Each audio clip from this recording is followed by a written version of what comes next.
You want to find a true 45-degree angle. So I just ripped that because it has stripes on it. It's easy to rip it on grain, cut it straight. And if I take this and line it up on this line, straight line, I can find my true 45-degree. Then I would press it. I need to decide how wide I want my finish to be. It's going to be 4 times whatever that is. Okay. All right? So then whatever I determine that to be, I would say the minimum I would cut my strip is 1.5 inches. Depending on, but if I want to use it for a binding that's really small, it's only going to finish like 1/4 inch. Then I would just draw the lines.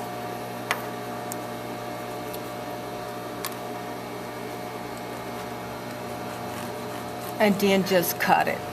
So once I cut that and cut this, then we need to join them together. So then I take the sandwich so it's easy to see. They run this way and they cut equally.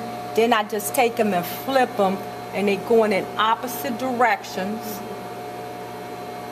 Determine whatever my seam allowance is that I allowed. So if I wanted 1/4 inch, then it should be 1/4 at the top and the bottom. And when I stitch these together,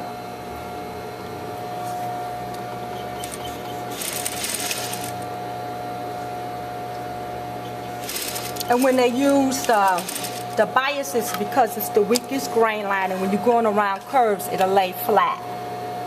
So if I line up this corner and stitch at this corner and this corner, when I take this and open it up, then it's a continuous straight line.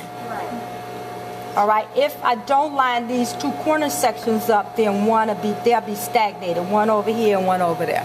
So then once I press this open, the reason they do it on a 45 is so this seam allowance is not on top of each other. Then it just makes the thicknesses even thicker. So if they stagnate the line, when you take this and fold it, one is over here and one is over there, they're just not on top of each other. All right. So then you would take this and press it, find your center, and then let these meet at the center, and you see that would finish only 1/4 inch. So if I was sewing this on something, I would take it and stitch it at my 1/4 first. It would already be pressed.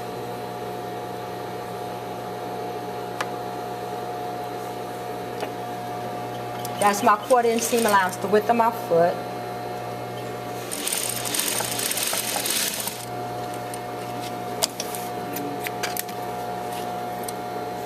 Press it using this as my guide. Make them meet and then turn it again and then stitch it.